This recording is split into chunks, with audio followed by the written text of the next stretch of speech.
찬양으로 영광 올려드리겠습니다. 주의 피로 이룬 샘물, 그리고 주님의 뜻을 이루소서. 도장 찬양하시겠습니다. 주의 피로 이룬 샘물. 주의 피로 이룬 샘물 참 깊고 넓도다.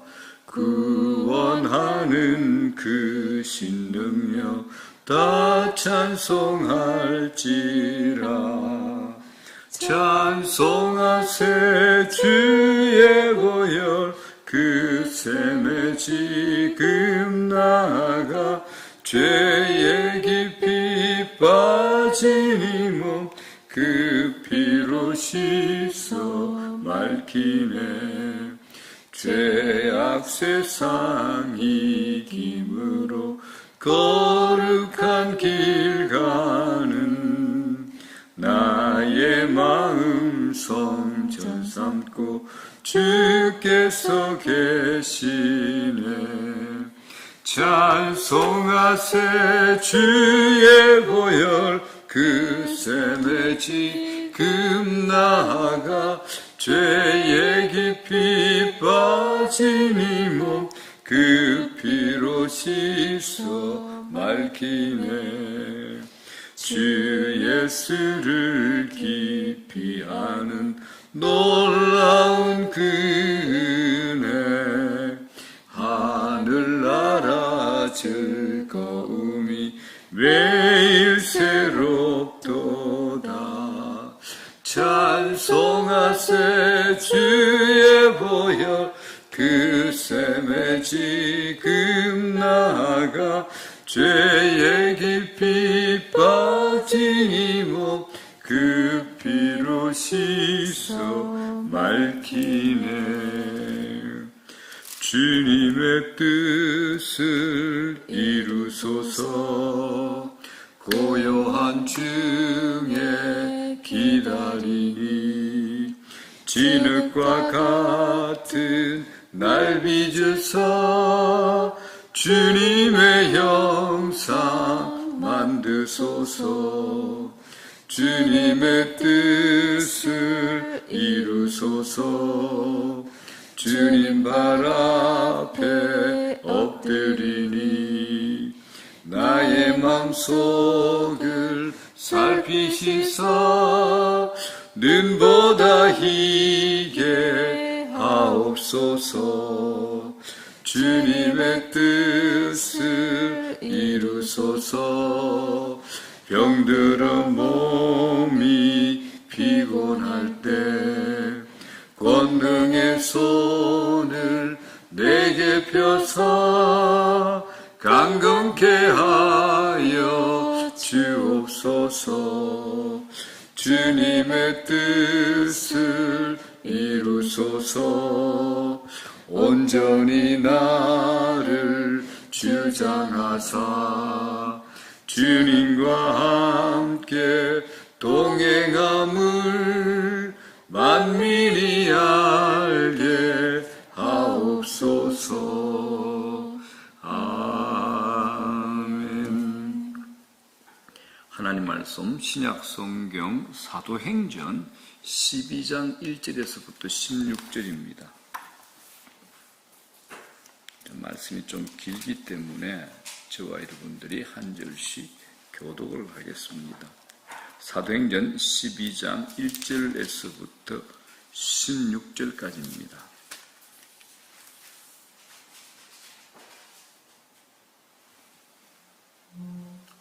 신약성경 사도행전 12장 1절에서부터 16절까지 말씀입니다. 저와 여러분들이 한 절씩 교독을 합니다.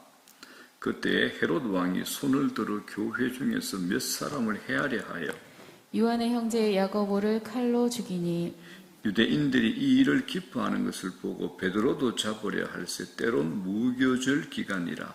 잡음에 옥에 가두어 군인 내식인 네페에게 맡겨 지키고 6월절 후에 백성 앞에 끌어내고자 하더라. 이에 베드로는 옥에 갇혔고 교회는 그를 위하여 간절히 하나님께 기도하더라.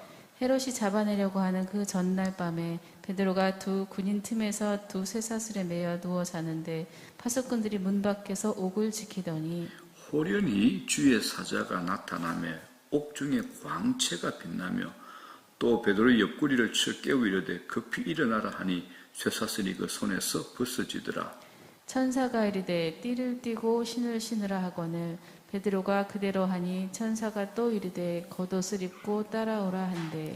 베드로가 나와서 따라갈새 천사가 하는 것이 생시인 줄 알지 못하고 환상을 보는가 하니라. 이에 첫째와 둘째 파수를 지나 시내로 통한 쇠문에 이르니 문이 저절로 열리는지라. 나와서 한 거리를 지나매 천사가 곧 떠나더라. 이에 베드로가 정신이 들어 이르되 내가 이제야 참으로 주께서 그의 천사를 보내어 나를 헤롯의 손과 유대 백성의 모든 기대에서 벗어나게 하신 줄 알겠노라 하여 깨닫고 마가라 하는 요한의 어머니 마리아의 집에 가니 여러 사람이 거기에 모여 기도하고 있더라. 베드로가 대문을 두드리는데 로데라 하는 여자아이가 영접하러 나왔다가 베드로의 음성인 줄 알고 기뻐하여 문을 미처 열지 못하고 달려 들어가 말하되 베드로가 대문 밖에 섰더라 하니 그들이 말하되 네가 미쳤다 하나 여자아이는 힘써 말하되 참말이라 하니 그들이 말하되 그러면 그의 천사라 하더라. 다 같이 시작. 베드로가 문 두드리기를 그치지 아니하니 그들이 문을 열고 베드로를 보고 놀라는지라. 아멘. 자, 기도합니다.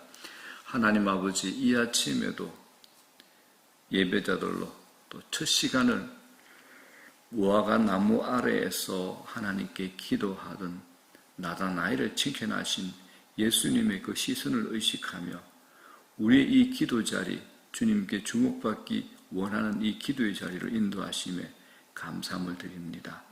오늘도 이 시간에도 이날에도 일용할 은혜를 허락하시고 일용할 양식을 허락하시고 무엇보다도 더 큰 은혜, 크신 은혜를 저희들에게 내려주시옵소서. 우리 삶에 우리 앞을 지나가는 수많은 문제들, 우리를 유혹하고 현혹하는 수많은 불신들 사건보다 하나님의 은혜가 더 큰 하루가 될 수 있도록 우리에게 은혜를 베풀어 주시옵소서. 하나님의 것이 필요합니다. 하늘의 모든 신령한 복이 저희들에게 필요합니다. 주님, 이 복을 저희들에게 허락하여 주시옵소서. 이 약속의 말씀이 그리스도 안에서 예가 되오니 저희들은 아멘으로 화답하고 하나님께 영광 올려드립니다. 오늘에도 이날에도 하늘에 속한 모든 신령한 복을 저희들에게 내려주시옵소서. 이 하루도 성령 충만케 하시고 이 하루도 예수 십자가 보혈로 다 씻어주시고 이 하루도 시험에 들지 말게 하시고 우리를 악에서 구하여 주시옵소서. 이 아침에도 성령 안에서 깨어있는 기도, 성령의 파도를 타는 기도를 하기를 소망하오니 우리의 기도를 성령께서 이끌어 주시옵시고 하나님께서 우리를 시켜서 기도케 하시는 그 음성들, 그 민감함들을 듣고 반응하는 저희들 되게 은혜를 부어 주시옵소서. 몸이 아픈 자, 마음이 아픈 자, 재정적으로 힘든 자, 관계적으로 힘든 자, 모든 이들 묶여있는 것 주께서 예수 십자가 보혈로 다 풀어주시고 우리의 문을 열어주시옵소서. 우리 인생의 문을 열어주시고 하나님께서 인도하시고 하나님께서 책임져 주시옵소서. 우리에게 늘 피난처, 방패는 우리 주님이 되십니다. 감사합니다. 예수님 이름으로 감사하옵고 기도드리옵나이다. 아멘. 인생의 자동문이라는 제목으로 말씀 전합니다. 오늘날 우리가 사용하는 문명의 이기는 참 많습니다. 무심코 우리가 사용하고 있지만 잘 생각해보면 정말 신기합니다. 차 가지고 오신 분 내비게이션 사용하잖아요. 운전하는데 지도가 막 움직입니다. 옛날에는 저도 차를 끌고 다닐 때는 그 보험을 들게 되면 어떤 보험을 드느냐? 좋은 지도책을 주는데 그게 이제 보험을 들었습니다. 그죠? 근데 지금은 내비게이션 지도가 움직이고 음성 멘트까지 나오면서 길을 안내해 줍니다. 생각할수록 신기합니다. 엘리베이터가 지금 아주 흔하지만 처음 나왔을 때 얼마나 신기했겠습니까? 이런 얘기가 있습니다. 옛날 미국에서 엘리베이터가 처음 설치되던 시절에 한 시골 노인이 아들과 함께 도시 구경을 갔습니다. 멋진 호텔을 보고 그 안에 들어가 보니까 이제 어리어리하죠. 그때 로비에서 엘리베이터를 처음 보게 됐습니다. 한 할머니가 엘리베이터를 탄 거예요. 쫙 올라가더니 다시 이제 엘리베이터가 내려옵니다. 문이 열렸는데 그 안에서 이제 젊은 여성이 나오는 거야. 분명히 할머니가 들어갔는데 젊은 여성이 나오니까 너무 신기하게 여긴 이 시골 노인이 아들에게 이렇게 말했다고 합니다. 다음에는 네 엄마도 데려와야 되겠다. 이렇게 했다고 합니다. 늙은 아내가 엘리베이터 탔다가 내리면 젊어질 줄로 알았나 봅니다. 우리가 이제 보고 생각하기는 우습지만 엘리베이터를 처음 타본 또 처음 본 시골 노인으로서는 오해를 할 만하지 않습니까? 또 하나는 또 자동문입니다.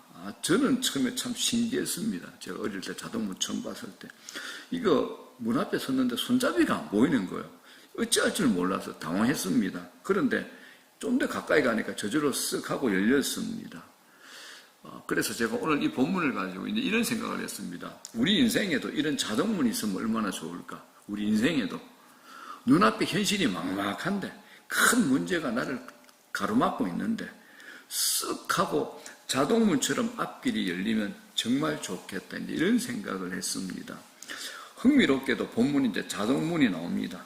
인간의 능력이 아니라 하나님의 능력으로 열리는 자동문이 등장하는 겁니다. 어떻게 그 자동문이 열렸을까 관찰해 보면 거기서 또 신앙의 원리를 발견할 수 있습니다. 자, 본문을 제가 설명을 좀 드리겠습니다.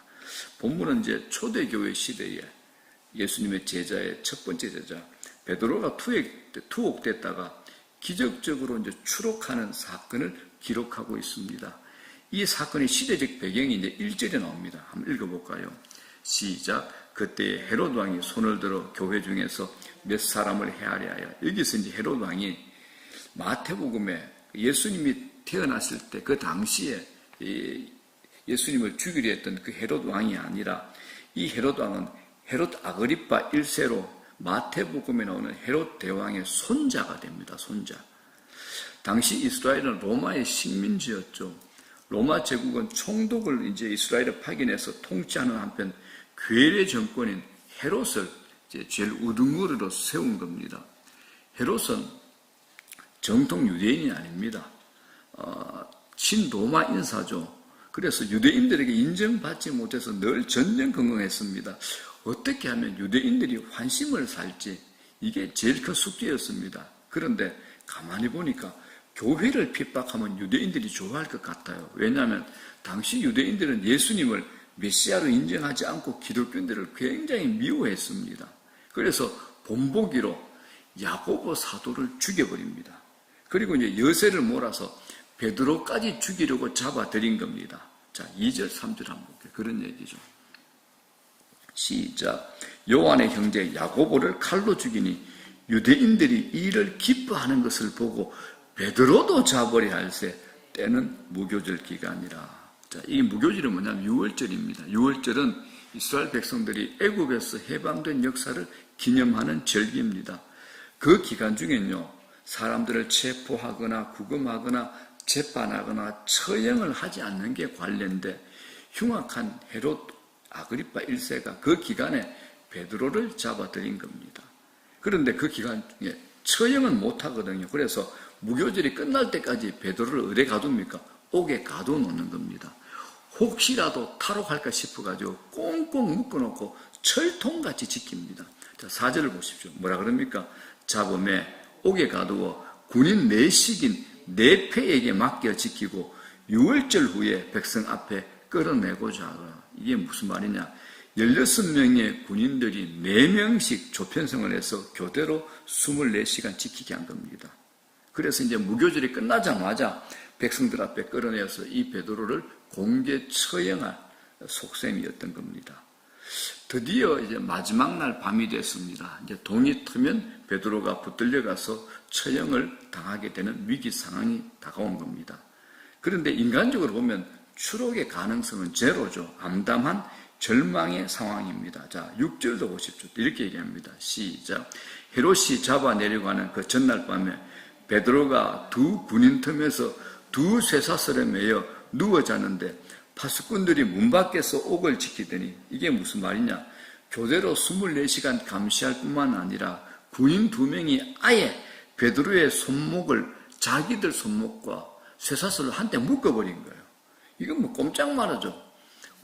베드로 혼자 묶어놓은 게 아니고 베드로 오른손, 베드로 왼손을 지키는 그 보초대로 같이 묶어버린 겁니다. 이거 어떻게 도망가? 자, 그런데 놀라운 일이 벌어집니다. 하나님께서 천사를 보내어 베드로를 구출한 겁니다. 살아계신 전능자 하나님의 놀라운 역사가 7절에 이렇게 나옵니다. 7절 시작. 호련히 주의 사자가 나타나며 옥중에 광채가 빛나며 또 베드로의 옆구리를 쳐 깨워 이르되 급히 일어나라 하니 쇠사슬이 그 손에서 벗어지더라. 천사가 베드로의 옆구리를 툭툭 치면서 어서 일어나라고 합니다. 잠을 자던 베드로는 비몽사몽간에 따라 나서는 거예요. 자, 10절 한번 보십시오. 10절 시작. 이에 첫째와 둘째 파수를 지나 시내로 통한 쇠문이 이르니 문이 저절로 열리는지라 나와서 한 거리를 지나며 천사가 곧 떠나더라. 문이 저절로 열리는 자동문이에요. 이제 초소를 2개나 지나고 큰 쇠문, 철문이 쓱 하고 저절로 열려버린 겁니다. 손을 대지도 않았는데 열렸으니까 이게 완전 자동문이죠. 자, 쇠문을 지나 시내에 들었었더니 천사가 이제 호련히 사라집니다. 베드로는 그제야 정신을 차리고 감격스러워하죠. 그리고 급히 성도들이 모인 집으로 찾아갑니다. 대문을 두드리죠. 로데라는 여자아이가 그의 음성을 알아듣고 놀라서 대문을 미처 열지도 못하고 성도들에게 막 달려가서 말합니다. 베드로 사도가 오셨어요. 베드로 사도가 오셨어요. 성도들은 놀라서 오히려 미쳤다고 이 로데 여종에게 네가 미쳤다라고 말을 합니다. 베드로가 계속 대문을 두드리니까 하는 수 없이 열어보는데 정말 베드로가 온 거예요. 모두 다 놀라며 기뻐합니다. 근데 여기서 이야기가 끝나지 않습니다. 베드로가 사라졌더니 이제 이 헤롯 정권이 난리가 났죠. 얼마 후에 헤롯이 하나님의 저주로 급사를 합니다. 그런 가운데 교회는 더 부흥이 되죠. 자, 23절, 24절을 볼게요. 뭐라 그럽니까? 시작. 헤롯이 영광을 하나님께로 돌리지 아니하므로 주의 사자가 곧 친히 벌레에게 먹혀 죽으니라. 하나님의 말씀은 흥왕하여 더하더라라고 합니다. 자, 여러분 잘 생각해 보십시오. 베드로가 어떻게 암담한 상황에서 추록할 수 있나요? 하나님이 천사를 보내 묶인 것을 풀어주고 인도해서 또 쇠문을 자동문처럼 열어주셨기 때문입니다. 자동문이 이제 결정적인 것이 되었죠.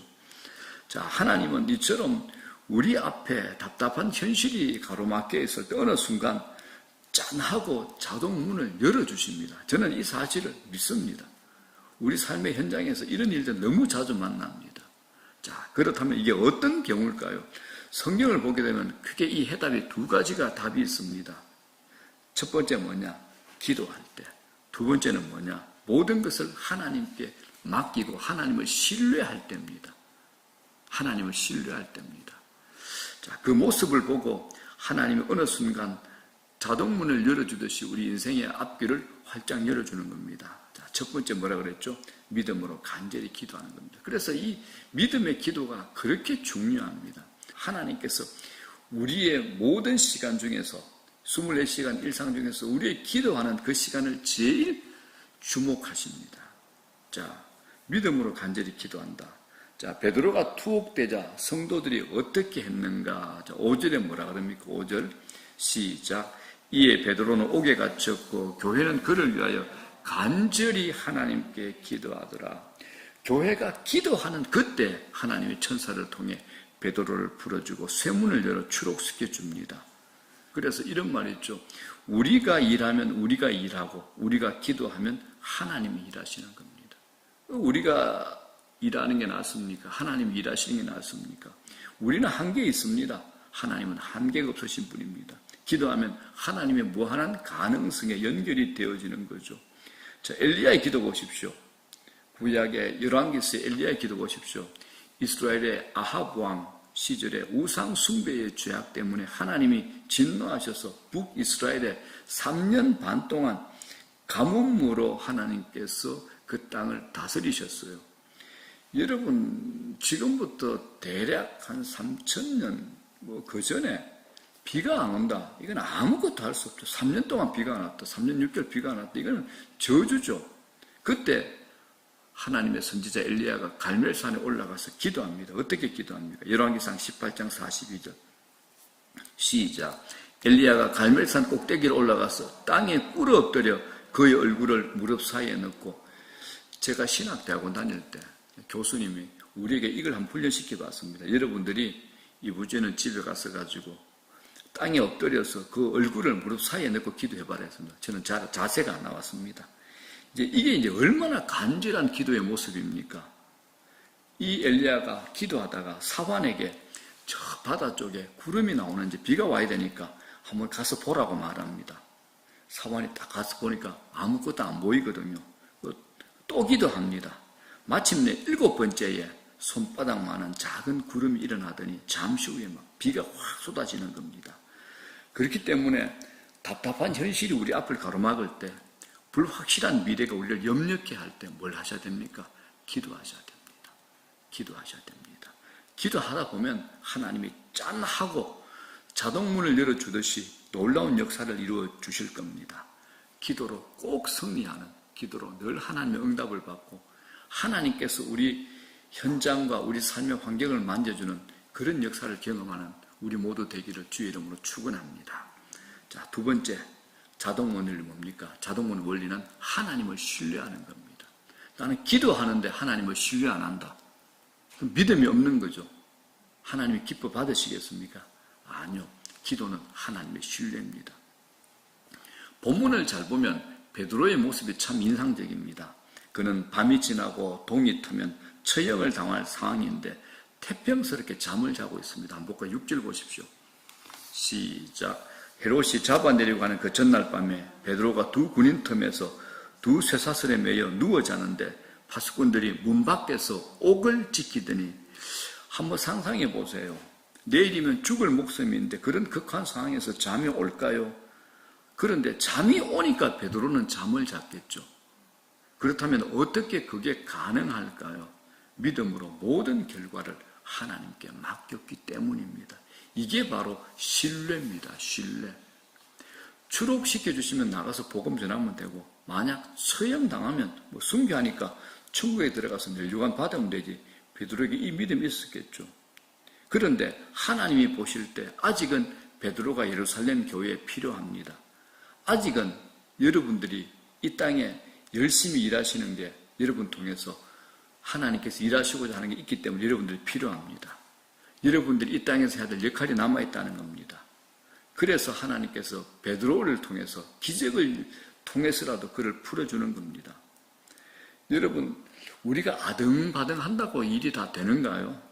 인생 만사가 하나님 손안에 달려 있습니다. 그렇기 때문에 일이 안 풀릴 때는 하나님께 맡기는 겁니다. 맡기는 게 믿음입니다.